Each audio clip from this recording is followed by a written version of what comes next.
Halo Sobat Indonesia, selamat datang di How to Indonesia, zonanya tutorial bagi warga Indonesia. Di sini kita akan membahas tips, trik, dan ilmu yang bermanfaat untuk kita semua.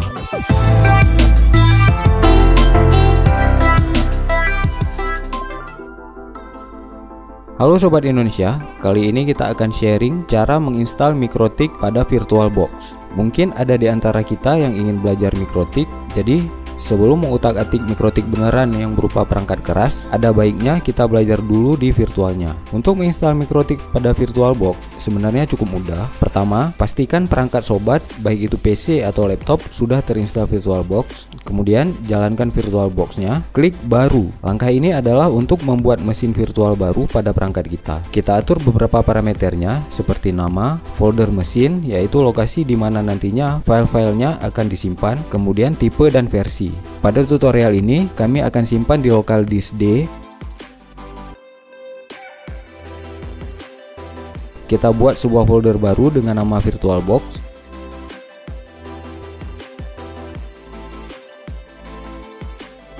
Kemudian tekan enter 2 kali. Lalu di dalam folder VirtualBox tersebut, buat lagi satu buah folder dengan nama Mikrotik. Setelah itu, pilih select folder. Kita buat juga namanya itu Mikrotik agar lebih mudah diingat.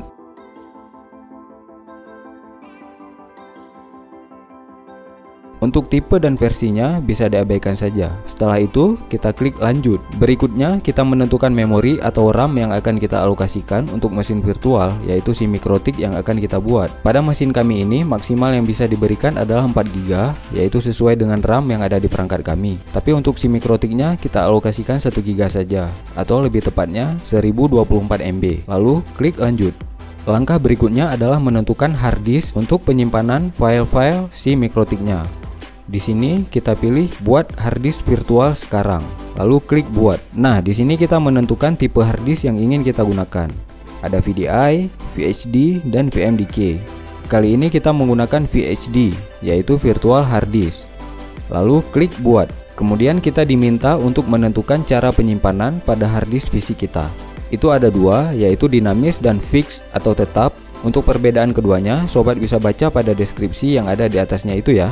Kita akan pilih dialokasikan secara tetap. Walaupun saat membuatnya butuh waktu yang agak lama, tetapi saat dijalankan nantinya dia akan lebih cepat bootingnya.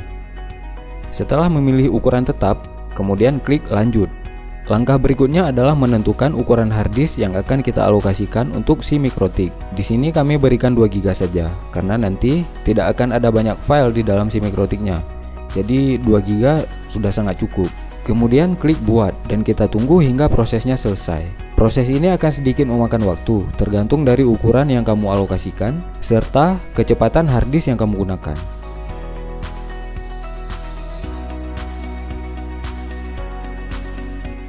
Nah, untuk proses pembuatan mesin virtualnya sudah selesai. Berikutnya kita masuk ke penginstalan Mikrotik di mesin virtual yang telah kita buat. Pertama, kita mounting ISO dari file Mikrotiknya terlebih dahulu. Buat kamu yang belum punya ISO-nya, bisa download melalui link yang ada di deskripsi.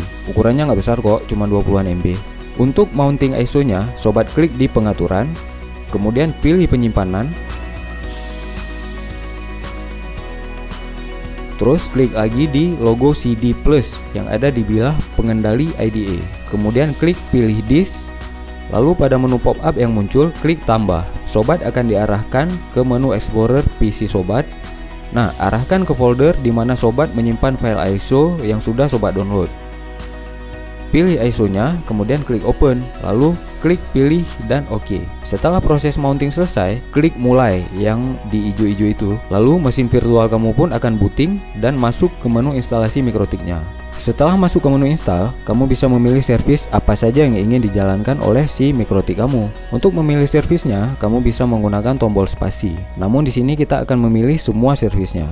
Caranya, pencet tombol A pada keyboard kamu, kemudian pencet tombol I untuk menginstal. Lalu akan muncul pertanyaan, do you want to keep all configuration? Karena virtual hard disk yang kita gunakan ini masih baru, jadi tidak masalah, sobat bisa memilih yes atau no. Di sini kita pilih yes. Kita ketik Y, kemudian tekan enter. Lalu muncul warning dan pertanyaan, apa yang ingin dilanjutkan? Ketik Y, kemudian enter lagi, dan proses formatting serta penginstalannya akan dimulai. Sobat tunggu hingga selesai. Jika sudah selesai, sobat jangan reboot mesinnya. Sobat tutup jendela mesin virtualnya dengan mengklik tanda silang atau X di pojok kanan atas. Kemudian akan muncul pop-up, pilih matikan mesin lalu klik OK. Mesin virtual sobat pun akan dimatikan. Selanjutnya kita beralih ke VirtualBox untuk proses unmounting ISO yang tadi kita gunakan.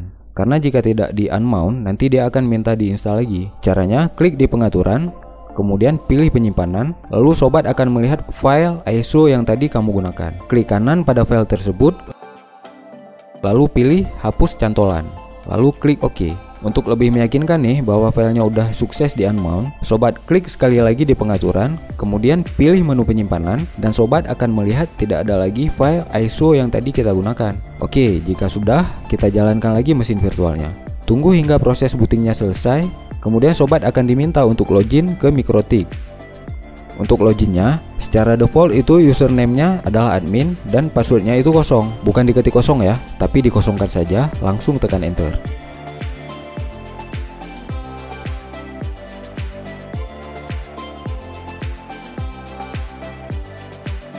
Kalau muncul pertanyaan, "Do you want to see the software license?" Sobat pilih no saja.